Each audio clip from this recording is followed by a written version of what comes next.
So, we are back at the Synth channel. Today, we talk about the infamous CDJ mixer, which Avicii also made a video about. Here's a little clip of him talking about it. Today, we're gonna check out the new 350 setup from Pioneer.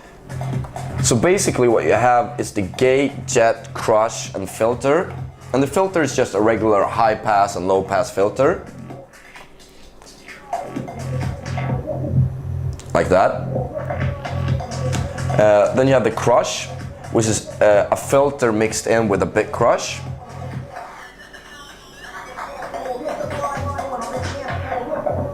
Like that, so a high and low pass filter there as well. Then you have the jet, which is basically a flanger.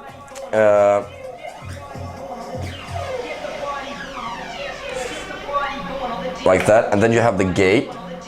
Let me fast forward to where you have a beat, hang on. So the gate acts as, like, it chops up the beat.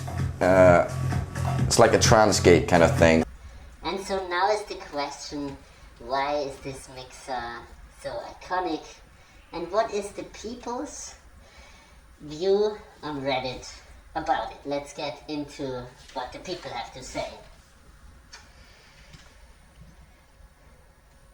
So the first guy, he says, many people just didn't or don't use effects. Still the case today. Over effects use is a genuine issue among DJs, in my opinion. Yes, Mr. PC DJ, I do think you are absolutely wrong, especially when it comes to CDJ 350 mixer, which is this classic home mixer. You can get it around. I think now it got actually more pricey because of so many alternatives coming. I think I've seen it around $370, and when I was getting it, it was around $200. So I do think this thing has a lot to offer, and I think, in my honest opinion, the effects on this one is what changed everything about the set. Because this is the real master.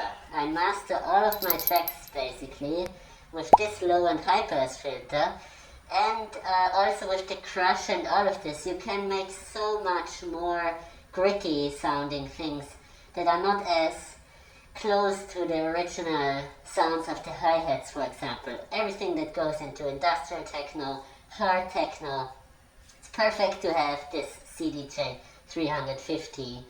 And also, what Avicii also says, you can record with the USB stick. And so this is very, very handy. This is a great mixer for running a synth into and recording a raw synth line if you want to do it. But let's get into the next question. The DGM 350 was a budget mixer designed for the bedroom DJ market, and as such was very stripped back. The actual club mixers of the time had more FX.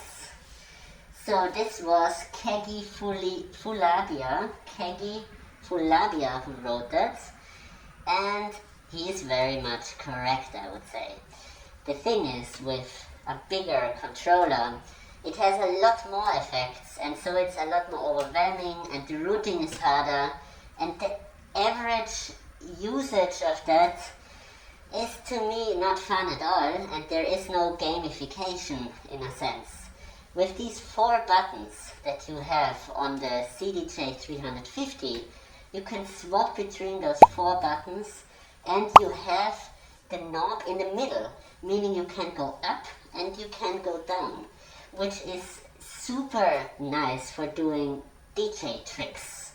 And to come back to what the first guy said, no, it's absolutely not true that over-effecting is a big issue in DJing. Absolutely not. Especially for certain genres. If you look at like slower genres, yes, there is not so much space for this. Maybe you use a low and a high pass filter. The other sounds are maybe too aggressive, the gate and so on. However, if you play a little bit faster music, this mixer is perfect. Everything around 125 to 130 to 140 is absolutely great. And you can basically make the filter sweeps of, for example, when a drop comes, like, and you can basically take out all of the lows, and it makes the track so much more intense. And so I don't think that the general opinion, which has 21 likes, the first question we talked about, is valid. So let's get to the next question. The DGM 800 was the mixer to have back in the day. Every club had one. So I have no idea if I tried out the DG 800 before. The thing is that most mixers have 4 tracks or 4 bands, and that is quite useful, especially if you use more turntables or more controllers. And so all in all, this is a little bit of the downside to this small mixer. But if you're just home DJing for yourself or actually producing tracks and you want to have the nice finish in the end that just sounds real, this mixer is the perfect thing to use. Absolutely. So, you can accomplish so much with just some EQ cuts, Nabrobarium says. Here's some DJs I've never really heard use effects or sparingly at best. Carl Cox, Derek Carter, Mark Farina, DJ Sneak. Using effects is a crutch if you can't make it sound good without it. Yes, I kind of agree when it comes to the normal controllers which have a lot of effects, and you can easily overdo it. It really needs to be trained and learned. You cannot just go into a set and be like, okay, I'm trying out this and this and that, especially for dance music, because you will ruin your set most of the time if you haven't had hundreds of hours with this exact effect track. This is why DJs oftentimes bring their own stuff, because otherwise they just can't lay down their set, and it's annoying to them as well. But if you look, for example, at people that use DJ cuts or basically use turntables, you can see that the turntable and the mixer and all of the setup was designed to play with it, like kind of in a trick way, you know? It's a lot about how fast your reaction time is, and then it sounds actually great. So I don't know what he's talking about. So I use a DGM 350 today, Feldhaus 300 forces, and never use any of the effects because they sound like, and 2, they only affect the master output and not individual channel. That being said, I have fun making mixes work without any effects. Yes, and this is true what he's saying, so it affects the master, but this is what you also want. You want basically a finished track, or if you are doing a transition, that you can have some kind of a little bit of sparkle to the song. It's your finish, and in my opinion, that is really important for mixing, especially using a high pass and a low pass filter. So important. It's so boring. I mean, yes, of course, if you just steal music like most DJs do and don't produce your own stuff, you have no idea. You know what I mean? This is the general misconception about DJs. They don't even want to get into the gear. They don't want to, you know, they just want to, find the transitions. But, the thing is, if you just get into that and you are comfortable with making transitions, then the fun comes, because then you can make a transition and you can use the knob at the same time. So it becomes a lot more difficult, and your reaction time is the most important thing here. Also, you need to know your tracks, meaning you need to know when the drop is, otherwise you will miss it. And then it's gonna sound like, fuck man, you missed the drop. So this is the key. If you play certain songs, you need to really know your tracks. And then you can also use effects. So let's get into the next question. Many people like myself don't really care for effects. I have a new DJM I use reverb on sometimes, but I learned to mix on a Zone 22, which just has a VCF filter, and I find it's more fun and forces you to mix cleaner, get gooder. You know, and that is the thing why I think this Pioneer DJ Mixer 350 is so cool. Because you have a very, very small interface basically. Which means you have those 4 buttons and then you have the knob on the bottom. And for someone who hasn't spent hundreds of hours with it, they will think, oh, okay, that's a boring effect, blah blah blah blah blah blah. But what you can do is you can do so many combinations with just those 4 buttons, switching between those buttons, and you can create so much rhythm with that. And this is why I'm gonna show you some of the best DJ cuts that I have done with my techno set that you can listen via my Patreon. And some of the songs in this set are 26 minutes long tracks. And for example, this 26-minute song, I didn't use effects almost at all because it is very, very full and very dense. But for other tracks, if I wouldn't use effects, it just wouldn't sound so nice as it does with it.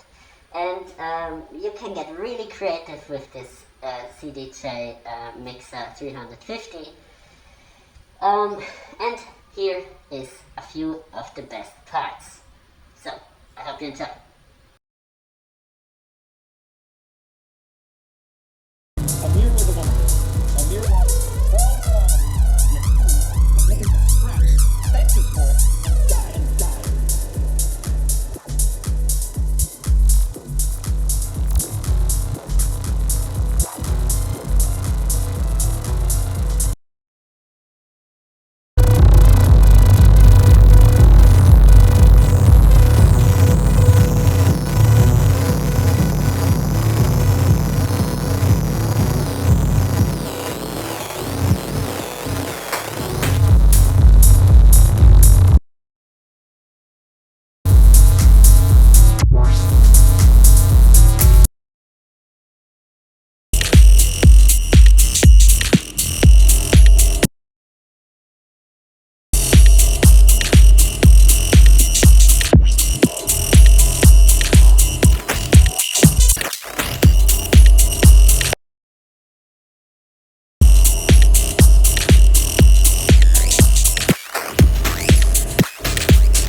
To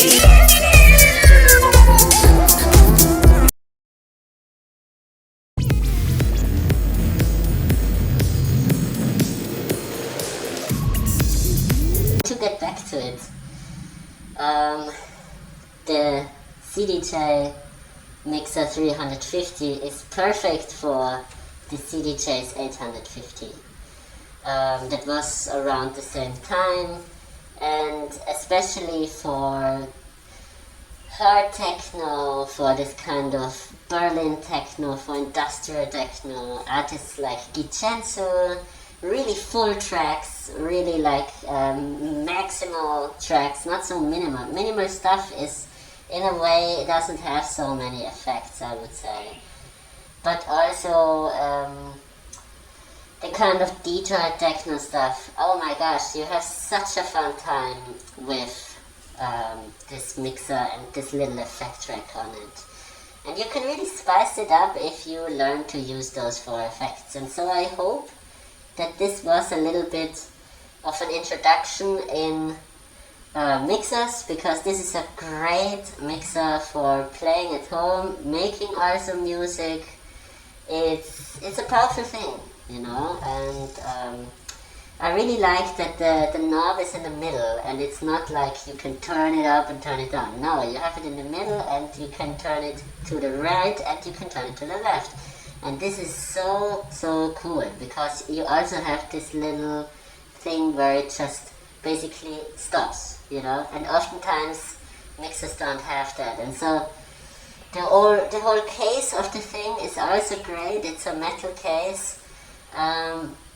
I mean, yeah, the gate, for example, is really hard to use, in my opinion, to use well. Also, you need dense and full tracks. If you use like tracks that have very much airiness in between and are very minimal, you will not even hear the gates.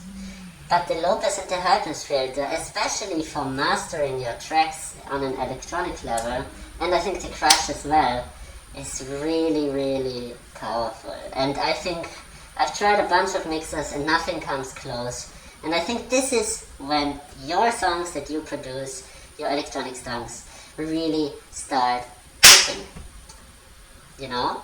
And so, yeah, this was my review of the DJM 350 mixer, which I also use quite a lot. And I just wanted to show you also these little DJ cuts that I kind of, when I was editing the video, I saw like, wow, this is amazing. This is like tricks, you know, and the more you do it with this thing, the more you will, I think, love it.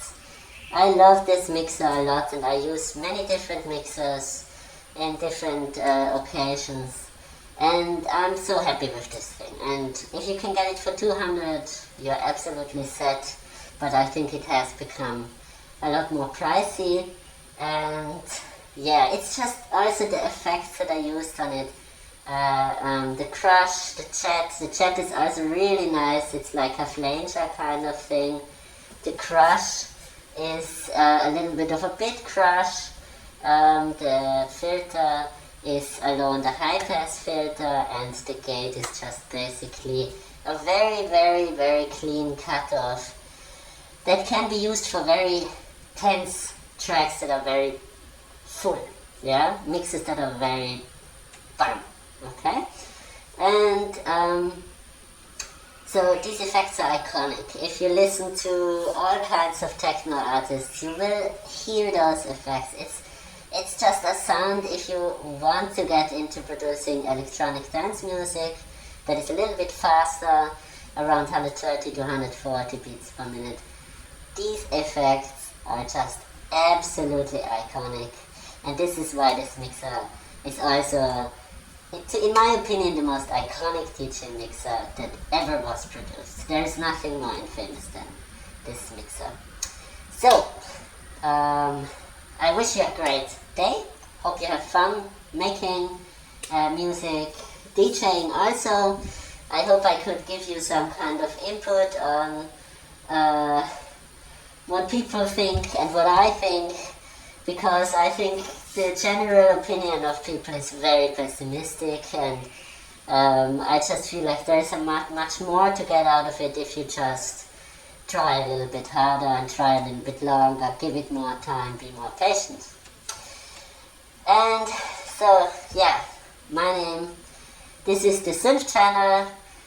You can follow me here, you can like, you can hit the bell, click the link copy button, that helps a lot. And I'm always there for you when it comes to synth sound, when it comes to weird music production, lots more to come. Also, I'm making a trance speedrun album right now with the microcore, so you can look forward to that. That is coming out really soon. And I wish you the best and have a good time. Bye bye.